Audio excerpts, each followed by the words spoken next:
تمام تعریفیں اللہ تبارک و تعالی کے لیے ہے جو ہم سب کا اکیلا اور تنہا خالق اور مالک ہے۔ عزیزان ملت، میرے عزیزوں اور پیاروں، اللہ رب العزت نے اس امت کو سب سے پہلا سبق وحی کے ذریعے جو دیا تھا وہ اقرأ باسم ربک الذی خلق تھا۔ محمد عربی صلی اللہ علیہ وسلم پر جو سب سے پہلی وحی نازل ہوئی تھی، اللہ تعالیٰ نے جبرائیل علیہ السلام کو نبی کے پاس جو سب سے پہلا پیغام لے کر بھیجا تھا وہ اقرأ باسم ربک الذی خلق تھا۔ اللہ تعالیٰ نبی کو جبرائیل کے ذریعے یہ پیغام دے رہے تھے کہ ہم اقرأ کہ اے نبی پڑھ، اقرأ اے نبی پڑھ، کہ ہم اپنی امت کو پڑھتا ہوا دیکھنا چاہتے ہیں۔ علم دین پڑھنا، علم دین سیکھنا اور سکھانا، ہم اپنی امت کو ان دین کے کاموں میں دیکھنا چاہتے ہیں۔ پہلا پیغام امت کو کیا دیا؟ سیکھنے اور سکھانے کا دیا۔ نبی پاک صلی اللہ علیہ وسلم کی حدیث ہے، انما انا بعثت معلما، میں بھیجا ہی گیا ہوں معلم بنا کر، میں بھیجا گیا ہوں معلم بنا کر۔ اس وقت میرا رجحان اور میں اشارہ اس طرف کر رہا ہوں کہ آج کے ان سخت حالات میں علماء کرام، حفاظ کرام، امام، مؤذن، ان نیک ہستیوں کی جنہوں نے علم دین کو اپنے سینے کے اندر بسایا ہے، آج کے سخت حالات میں ان علماء کی رسوائی، ان علماء کی ذلت اس وقت شرع عام دیکھی جا رہی ہے اور نظر آ رہی ہے۔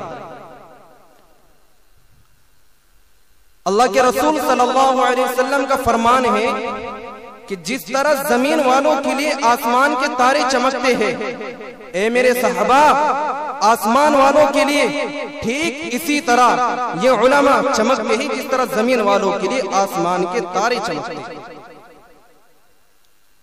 قرآن کریم نے اور احادیث نے ان علماء کی بڑی عظمت بیان کی ہے،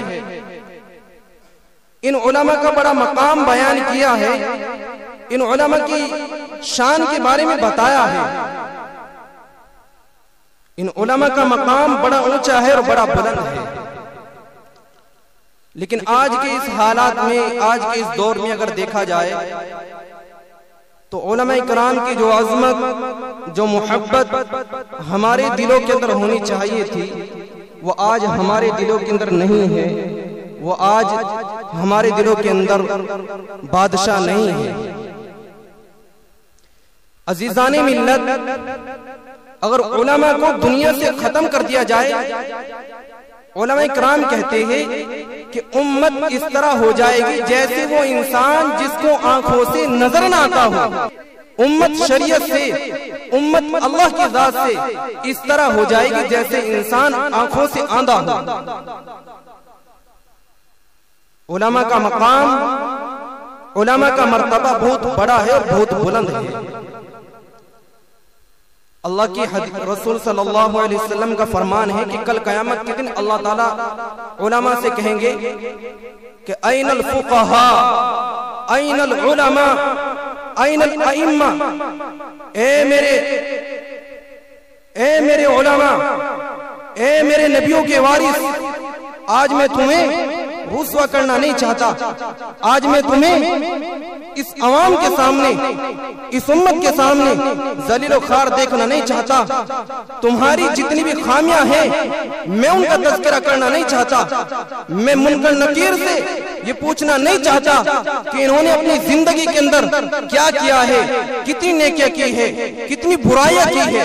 میں یہ سب دیکھنا نہیں چاہتا. جاؤ بنا حساب کتاب کے جنت الفردوس کے اندر داخل ہو جاؤ.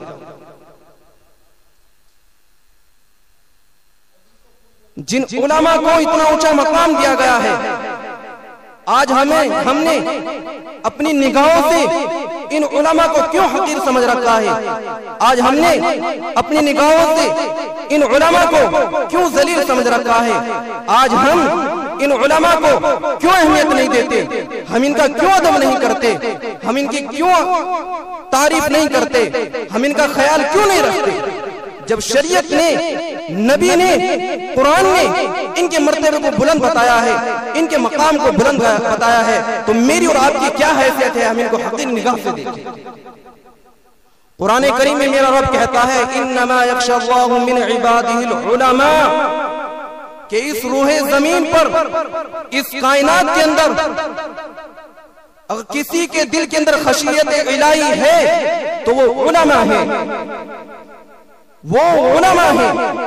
اور نبی پاک صلی اللہ علیہ وسلم کی حدیث ہے انما العلماء ورثۃ الانبیاء. اے میرے صحابہ، اے میری امت، میرا وارث علم دین کو حاصل کرنے والا ہے، اور کوئی میرا وارث نہیں ہے. جن کو نبیوں کو وارث بتایا گیا ہو، آج وہ ہماری نگاہوں میں ایک ذلیل و خوار انسان بنے پھر رہے ہیں. جن کو علماء کا، انبیاء کا وارث بتایا گیا ہے، آج ہم ان کو کیوں اہمیت نہیں دے رہے ہیں؟ میرے عزیزوں اور پیاروں، اگر ان علماء کو اہمیت نہیں دی گئی، ان علماء کی عظمت نہیں کی گئی، ان علماء کی قدر نہیں کی گئی، تو امت کو ان علماء کی ناقدری کرنے سے اتنا بڑا خسارہ ہوگا کہ آج کے اس دور میں اتنا بڑا خسارہ نہیں ہوا ہوگا.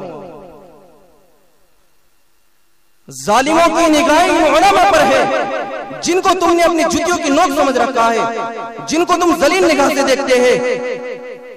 کائنات کی خفیہ تنظیمیں، پوری دنیا کی خفیہ تنظیمیں جو ایمان کو بالکل برداشت نہیں کرتی، ان کی نگاہیں میرے اور آپ کے اوپر نہیں ہیں، ان کی نگاہیں ان علماء کے اوپر ہے کہ اگر ان علماء کو ختم کر دیا جائے تو دنیا سے دین مٹ سکتا ہے، دنیا سے دین ختم ہو سکتا ہے. اور آج یہ سب حالات ہمارے سامنے ہیں. ہمیں کیا پتا، ہم تو صبح کو نکلتے ہیں، کماتے ہیں، کما کے گھر واپس آ جاتے ہیں، کھا لیتے ہیں، سو لیتے ہیں، اپنی مستیوں میں مگن ہیں.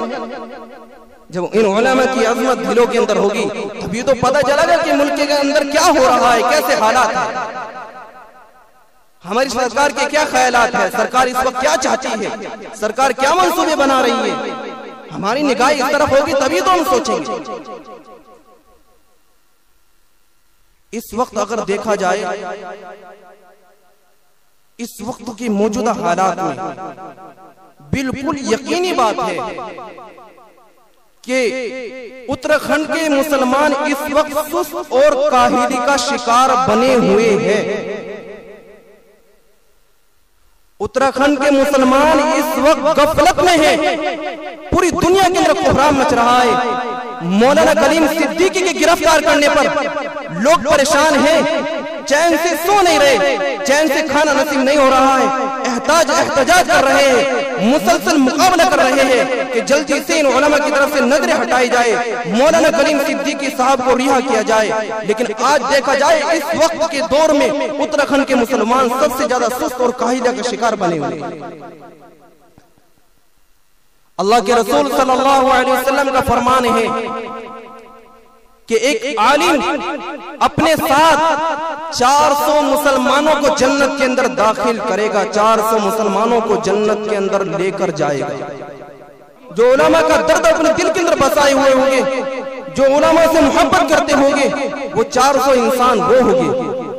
اللہ کے رسول نے فرمایا اے میرے صحابہ، جب انسان عبادت کرتا ہے تو جنت کے اندر اس کے لیے ایک محل بنا دیا جاتا ہے، جنت کے اندر اس کے لیے ایک گھر بنا دیا جاتا ہے۔ لیکن جب ایک عالم عبادت کرتا ہے، نیکی کرتا ہے، تو اس کی اس نیکی کی برکت سے، اس کی ایک نیکی کی بدولت جنت کے اندر شہر آباد کیے جاتے ہیں۔ صحابہ نے اللہ کے رسول سے پوچھا کہ اے اللہ کے رسول، ہمیں یہ بتائے، ایک عابد عبادت کر رہا ہے، اس کے لیے ایک محل تیار کیا جا رہا ہے۔ یہ بات تو سمجھ میں آتی ہے کہ اسے محل میں رہنا ہے، لیکن ایک عابد، ایک عالم جب عبادت کرتا ہے، نیکی کرتا ہے، اپنے اللہ کو یاد کرتا ہے، اس کے لیے جنت کے اندر شہر آباد کیوں کیے جاتے ہیں؟ کیا وہ پورے شہر میں؟ اللہ کے رسول نے فرمایا کہ ایسا ہرگز نہیں ہے، شہر آباد اس لیے کیے جاتے ہیں جنت کے اندر کہ اس عالم سے جو محبت کرنے والے ہوگے، اس عالم کی جو فکر کرنے والے ہوگے، اس عالم کا جو احترام کرنے والے ہوگے، اس عالم کا جو ادب کرنے والے ہوگے، اس کے لیے، ان کے لیے، ان انسانوں کے لیے، ان ادب کرنے والوں کے لیے جنت کے اندر شہر آباد کیے جاتے ہیں، یہ اس کے اندر رہیں گے۔ اتنا بڑا مقام، اتنی بڑی بلندی اللہ کے رسول نے ان علماء کو دی ہے۔ عزیزان ملت، میرے عزیز اور پیاروں، ان علماء کو انبیاء کا وارث بتایا گیا ہے۔ ایک بات ذہن میں رکھ لینا، ڈاکٹر ہے، اس کا لڑکا ہے، ڈاکٹر آنکھوں کا ہے، اس کا لڑکا اگر آنکھوں سے نابینا ہے اور ڈاکٹر فوت ہو جائے، اس دنیا سے ختم ہو جائے، تو وارث کس کو مانا جائے گا؟ وارث اسی بیٹے کو مانا جائے گا جو آنکھوں سے نابینا ہے۔ پہلوان ہے اور اس کا بیٹا پاؤں سے معذور ہے، لنگڑا ہے، باپ فوت ہو جائے، باپ کے مرنے کے بعد اگر کسی کو وارث مانا جائے گا تو اسی بیٹے کو وارث مانا جائے گا۔ ہم جہاں ان علماء کی خوبیوں سے فائدہ اٹھا رہے ہیں، ان علماء کی غفلتیں بھی تو ہمیں اٹھانی پڑے گی۔ میں گھر کے اندر بھینس رکھتا ہوں، میں اس بھینس کا دودھ استعمال کر رہا ہوں، تو اس بھینس کا گوبر بھی تو میں ہی اٹھاتا ہوں۔ علماء ہوتے ہیں، علماء کا مقام بلند ہے، علماء کا مقام بلند ہے۔ اللہ کے رسول نے صحابہ سے کہا، اے صحابہ، جیسی ایک ادنا سے صحابی پر میری فضیلت ہے، ٹھیک اسی طرح علماء کی فضیلت عابد اور زاہد پر ہے۔ گناہگار سے نہیں کہا، عابد کا الفاظ استعمال کیا، زاہد کا الفاظ استعمال کیا کہ ایک عالم کی فضیلت عابد اور زاہد پر اس طرح ہے جیسے میرے ایک ادنا سے صحابی پر ہے۔ ان کو اتنی بڑی فضیلت کہاں سے ملی؟ ان کو اتنا بڑا مرتبہ کہاں سے ملا؟ ان کو اتنا بڑا مقام کہاں سے ملا؟ یہ اللہ اور اس کے رسول نے مقام دیا ہے، اللہ اس کے رسول نے مرتبہ دیا ہے۔ تو ہماری کیا حیثیت؟ ہمیں کس نے حق دیا ان کو ذلیل نگاہ سے دیکھنے؟ اپنے بارے میں نہیں کہتا، میں تو ٹینشن فری آدمی ہوں، کوئی کچھ بھی کہے گزار دیتا ہوں، لیکن کائنات کے اندر جتنے علماء ہیں ان کی فکر کرو، کائنات کے اندر جتنے علماء ہیں ان کی قدر کرو۔ اگر اللہ کی پکڑ سے بچنا چاہتے ہو، اگر اللہ کی مار سے بچنا چاہتے ہو، اسی میں خیر ہے، ورنہ کسی اور چیز میں خیر نہیں ہے۔ ہم کسی کی غلطیوں کے وکیل اور جج نہ بنے۔ اللہ حساب لے گا، ہم حساب نہیں لیں گے۔ اللہ جس کو چاہے معاف کر دے، جس کو زیادہ چاہے جنت میں داخل کر دے، ہمیں کوئی حق نہیں ہے اعتراض کرنے کا۔ ہم اپنی زندگی کے بارے میں دیکھیں، ہم کتنا پانی میں ہیں، ہم اپنے بارے میں سوچیں، ہم کتنی اچھائیاں کر رہے ہیں، کتنی برائیاں کر رہے ہیں، دوسروں کی طرف نگاہیں پار کرنا دیکھیں۔ اپنی آنکھ میں جو تنکا گرا ہوا ہے، اپنی آنکھ میں جو کچرا ہے اس کو دیکھو، دوسروں کی آنکھوں میں نہ جھانکو، ورنہ تڑف جاؤ گے، سسکتے رہ جاؤ گے۔ علم دین، ایمان کی حقیقت، ایمان کی حلاوت نصیب نہیں ہو سکتی۔ اللہ کے رسول کا فرمان ہے، اے میرے صحابہ یا تو عالم بنو، اے میرے صحابہ یا تو عالم بنو یا طالب علم بنو، اے میرے صحابہ یا تو عالم بنو یا طالب علم بنو، یا علم کو توجہ سے سننے والے بنو۔ اگر یہ تینوں بھی نہیں بن سکتے، چوتھا فرمان سنیے، اگر یہ تینوں چیزیں تم حاصل نہیں کر سکتے تو علم والوں سے محبت کرنے والے بنو۔ اللہ کے رسول کہہ رہے ہیں پانچویں قسم کے مت بن جانا، ورنہ ہلاک اور برباد ہو جائے گا۔ کہ میرے صحابہ عالم بنو، طالب علم بنو، علم کو توجہ سے سننے والے بنو، اگر یہ تینوں کام تم سے نہیں ہو سکتے تو علم سے محبت کرنے والے بنو، لیکن پانچویں قسم کے مت بننا ورنہ ہلاک اور برباد ہو جاؤ گے۔ پانچویں قسم کون سی تھی؟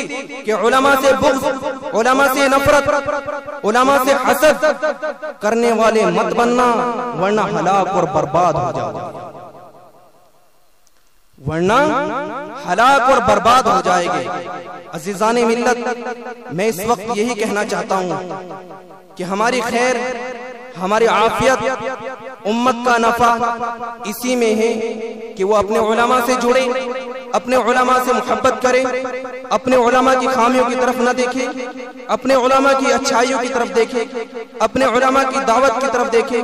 ایک عالم کا مقام اتنا بلند بتایا گیا ہے کہ اگر ایک عالم رات کی تنہائی میں سویا ہوا ہے اور ایک عابد انسان پوری رات عبادت کر رہا ہے، اللہ کی فرما برداری کر رہا ہے، پوری رات تہجد میں ہے، تب بھی اس کی یہ رات اس عالم سے بڑی نہیں ہو سکتی عبادت کے اعتبار سے۔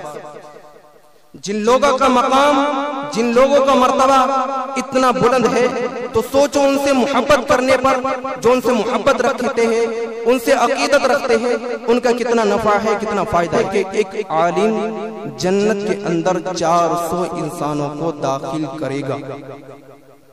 یہ 400 انسان کون ہوں گے؟ یہ 400 انسان وہی تو ہوں گے جو علماء سے عقیدت رکھتے ہیں، علماء سے محبت رکھتے ہیں۔ میں یہی کہنا چاہتا ہوں کہ اس وقت ملک کے حالات بڑے خطرناک ہیں، بیدار ہونے کا وقت ہے، سست اور کاہل بننے کا وقت نہیں ہے کہ اپنا کام بنتا بھاڑ میں جائے جنتا۔